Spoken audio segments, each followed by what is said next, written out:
नमस्कार दोस्तों, अगर आप इंडियन स्टॉक मार्केट में किसी कंपनी के शेयर को खरीद रहे हैं और आप उससे पहले ये जानना चाहते हैं कि उस कंपनी का शेयर फ्यूचर इन्वेस्टमेंट के लिए सही रहेगा या नहीं, तो आपको इस वीडियो में कुछ ऐसे पॉइंट बताने वाला हूं जिससे आप ये जान पाएंगे कि उस कंपनी का शेयर इन्वेस्टमेंट के लिए सही रहेगा या नहीं। तो वीडियो को बिना स्किप किए आप इंडिया तक रहिएगा। आपको इस वीडियो में काफ़ी कुछ जानने को मिलेगा एक कंपनी के शेयर को खरीदने के बारे में लेके। तो अब मैं अपने मोबाइल फ़ोन के होम स्क्रीन पे आ गया और यहाँ पे मैं स्क्रीनर का यूज़ कर रहा हूँ। आप किसी ब्राउज़र को ओपन करके इसके वेबसाइट पे जा सकते हैं या प्ले स्टोर से आप स्क्रीनर इंस्टॉल कर लीजिए और इसे मैं ओपन करता हूँ। ठीक है, अब यहाँ पे एग्जांपल के लिए मैं किसी एक कंपनी को ले रहा हूँ, ये कोई रिकमेंडेशन नहीं रहेगी। ठीक है, तो आप जिस भी स्टॉक को खरीद रहे हैं उससे पहले आप किस तरह से उसको अच्छे से एनालाइज कर सकते हैं, बैलेंस शीट को रीड कर सकते हैं, आपको इस वीडियो में पूरी जानकारी मिलने वाली है। तो यहाँ पे मैं सर्च बार के आइकन पे क्लिक किया और यहाँ पे एग्जांपल के लिए मैं एक कंपनी लेता हूँ, जैसा कि SCL मैंने ले लिया। ठीक है, और यहाँ पे मैंने सर्च पे क्लिक कर दिया। क्लिक करने के बाद सबसे पहले तो आप जिस भी कंपनी का स्टॉक यहाँ पे सर्च करते हैं, ठीक है, तो यहाँ पे अबाउट वाले सेक्शन में उस कंपनी की डिटेल आपको मिल जाएगी देखने को कि कंपनी किस सेक्टर से बिलोंग करती है, किस तरह का काम करती है, कब इस्टेब्लिश हुई थी। तो अब आते हैं यहाँ पे आपको ऊपर काफ़ी सारे ऑप्शन देखने को मिल रहे हैं, जैसे कि समरी, चार्ट एनालिसिस, पीर कंपैरिजन। ठीक है, तो आपका आना है प्रॉफिट एंड लॉस वाले सेक्शन पे। ठीक है, तो आपको यहाँ पे क्लिक करना है प्रॉफिट एंड लॉस वाले ऑप्शन पे। ठीक है, जब आप प्रॉफिट एंड लॉस वाले ऑप्शन पे क्लिक करते हैं तो आपको यहाँ पे प्रॉफिट एंड लॉस से काफ़ी सारी डिटेल यहाँ पे देखने को मिल जाती है। तो सबसे पहले आप किसी भी कंपनी के स्टॉक को खरीद रहे हैं तो उससे पहले आप ये चेक कीजिए कि उसका रेवेन्यू हर साल बढ़ रहा है कि नहीं, यानी कि सेल्स। तो यहाँ पे आप देख सकते हैं सेल्स का ऑप्शन है ऊपर। ठीक है, यहाँ पे आपको फाइनेंशियल ईयर वाइज सेल का डाटा मिल जाता है कि कंपनी ने कितने की सेल एक साल में की है। तो यहाँ पे 2013 में देख सकते हैं, 14 में देख सकते हैं। अगर बात की जाए इस कंपनी की तो यहाँ पे आप देख सकते हैं जैसे कि 25 की, 32 की, 36 की, 31 की, 47 की, यानी कि अगर देखा जाए तो इस कंपनी की जो सेल्स है यानी कि रेवेन्यू है हर साल बढ़ रही है। ठीक है, अब आते हैं एक्सपेंसेस पे। आप ये देखिए कि अगर कंपनी का सेल बढ़ रहा है तो एक्सपेंसेस सेल से अधिक ना हो, सेल से कम हो। एक्सपेंसेस मतलब खर्चे। एक्सपेंसेस में काफ़ी सारे खर्चे आते हैं। अगर यहाँ पे प्लस पे क्लिक करता हूँ मैं तो जैसे कि मटेरियल कॉस्ट हो गया, मैन्युफैक्चरिंग कॉस्ट हो गया, एम्प्लॉय कॉस्ट हो गया, तो ये सारे एक्सपेंसेस में आ जाते हैं और सेल में से माइनस होकर जो बचता है ये ऑपरेटिंग प्रॉफिट मार्जिन आ जाता है। तो यहाँ पे आप ये देखिए कि जिस भी कंपनी का आप स्टॉक खरीद रहे हैं तो उसका जो एक्सपेंसेस है वो सेल से ज़्यादा ना हो। तो अगर इसके एक्सपेंसेस की बात की जाए तो 2013 में यहाँ पे 19,000 की दिखा रही है, 2014 में यहाँ पे 24,000 की दिखा रही है। तो यानी कि समय के हिसाब से जिस हिसाब से इसका सेल बढ़ रहा है खर्चे भी बढ़ रहे हैं। ठीक है, अब जो सबसे इम्पॉर्टेंट पॉइंट होता है वो है ऑपरेटिंग प्रॉफिट का। ठीक है, तो जैसा कि सेल जितना भी हुआ और सेल में से एक्सपेंसेस माइनस कर देंगे तो ऑपरेटिंग प्रॉफिट यहाँ पे बन जाता है। तो अगर किसी कंपनी का ऑपरेटिंग प्रॉफिट एक्सपेंसेस निकालने के बाद हर साल बढ़ रहा है तो ये काफ़ी ज़्यादा अच्छा माना जाता है उस कंपनी के लिए। तो आप किसी भी स्टॉक को बाई कर रहे हैं तो आप ये देखिए कि उस कंपनी का ऑपरेटिंग प्रॉफिट मार्जिन जो है वो हर साल बढ़ रहा है कि नहीं। तो अगर देखा जाए इस कंपनी का ऑपरेटिंग प्रॉफिट मार्जिन 2013 में यहाँ पे 5,680, 2014 में यहाँ पे 8,035, 2015 में 8,486।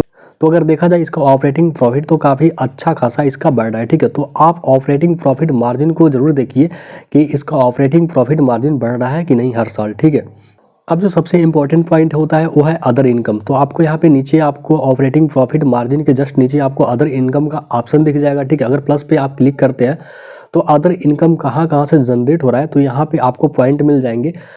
तो आप जिस भी कंपनी के स्टॉक को खरीद रहे हैं तो आप उससे पहले ये देखिए कि कंपनी का अदर इनकम कहीं और से तो नहीं आ रहा है, जैसा कि जो भी कंपनी है जो भी सामान बनाती है उससे उसका रेवेन्यू जनरेट ना होके किसी बाहरी फील्ड से अदर इनकम जनरेट हो रहा है। तो ये काफ़ी कम होना चाहिए किसी भी कंपनी के लिए अदर इनकम। ठीक है, अब उसके बाद आपको यहाँ पे मिल जाती है डिप्रेसिएशन। ठीक है, डिप्रेसिएशन क्या होता है कि कंपनी में जो भी एसेट्स हैं या जो भी सामान है अगर उनकी वैल्यू दिन पर दिन घटती जा रही है तो वो डिप्रेसिएशन में आते हैं। ठीक है, तो यहाँ पे आप देख सकते हैं किसी भी कंपनी का अगर एसेट्स है, गाड़ी है या कुछ भी ऐसा फिजिकल सामान है कंपनी में जो यूज हो रहा है, तो जैसे जैसे पुराने होंगे उनके वैल्यू घटते जाएंगे तो वो डिप्रेसिएशन में आते हैं। तो यहाँ पे आपको डिप्रेसिएशन में ये सब देखने को मिल जाती हैं। ठीक है, उसके बाद प्रॉफिट एंड लॉस स्टेटमेंट में आप ये देखिए कंपनी का नेट प्रॉफिट, कि कंपनी का नेट प्रॉफिट हर साल बढ़ रहा है कि नहीं। तो यहाँ पे अगर देखा जाए इस कंपनी का तो यहाँ पे 2013 में 4,040, 2014 में 6,528, 2015 में 7,342। तो इस कंपनी का प्रॉफिट हर साल काफ़ी अच्छा खासा बढ़ता हुआ दिखाई दे रहा है। तो प्रॉफिट एंड लॉस स्टेटमेंट में आप ये देखिए कि कंपनी का सेल हर साल बढ़ना चाहिए, एक्सपेंसेस कम से कम होना चाहिए और ऑपरेटिंग प्रॉफिट है हर साल बढ़ना चाहिए, ठीक है। अदर इनकम कम से कम होना चाहिए और जो नेट प्रॉफिट है कंपनी का हर साल बढ़ना चाहिए। तो प्रॉफिट एंड लॉस स्टेटमेंट में इन पॉइंट पे आप ध्यान दीजिए। उसके बाद हम आते हैं बैलेंस शीट पे, ठीक है। तो बैलेंस शीट पे दो चीज़ें ध्यान देने वाली होती हैं, एक तो रिजर्व एंड एक तो होता है बोरोइंग, ठीक है। तो किसी भी कंपनी का रिजर्व का मतलब ये है कि कंपनी के पास कितना बैलेंस पड़ा है, और बोरोइंग का मतलब ये होता है कंपनी का कितना कर्ज है। तो अगर आप बोरोइंग पे क्लिक करते हैं प्लस वाले आइकन पे, तो आपको दिख जाएगा कि कंपनी का लॉन्ग टर्म बोरोइंग कितना है, शॉर्ट टर्म बोरोइंग कितना है और अदर बोरोइंग कितना है। तो यहाँ पे बोरोइंग में आपको ये सब डिटेल देखने को मिल जाती है। तो आप किसी भी कंपनी के स्टॉक को खरीद रहे हैं तो आप ये देखिए कि कंपनी के पास रिजर्व होना चाहिए बुरे वक्त में काम के लिए, ठीक है।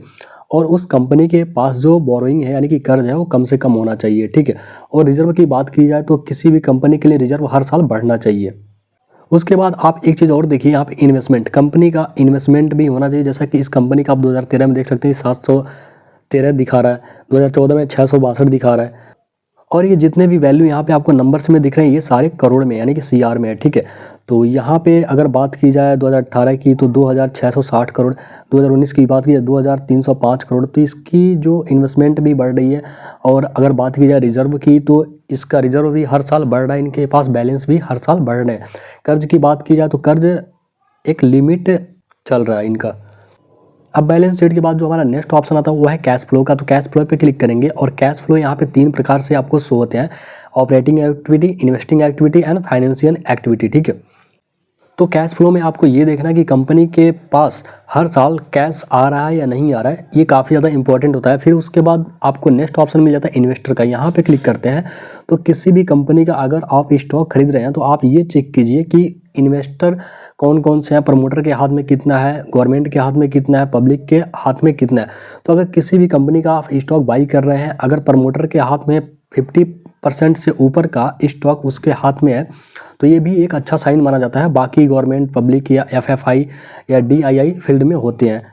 तो आप इन्वेस्टर पे आ गए और ये देखिए कि प्रमोटर के हाथ में 50% से ऊपर का शेयर है या नहीं है उस कंपनी का, ठीक है। उसके बाद आपको सबसे इंपॉर्टेंट चीज़ जो मिल जाती है, यहाँ डॉक्यूमेंट पे क्लिक करते हैं तो आपको उस कंपनी का डॉक्यूमेंट यहाँ पे देखने को मिल जाता है, एनुअल रिपोर्ट, ठीक है। तो आपको यहाँ पे काफ़ी सारे फाइनेंशियल ईयर वाइज यहाँ पे एनुअल रिपोर्ट मिल जाते हैं। आप उन रिपोर्ट को डाउनलोड कीजिए। उन रिपोर्ट्स में काफ़ी डिटेल्स होती है कि कंपनी क्या कर रही है, क्या करने वाली है, क्या नई चीज़ें फील्ड में लाने वाली हैं अपने। तो ये था एक छोटा सा वीडियो जिसमें मैंने आपको बताया कि अगर किसी भी कंपनी के स्टॉक को आप बाई कर रहे हैं तो उसमें क्या क्या पॉइंट्स होते हैं जिनको आपको ध्यान में देने होते हैं। तो वीडियो इन्फॉर्मेटिव लगा तो वीडियो को लाइक और चैनल को सब्सक्राइब कीजिएगा। धन्यवाद।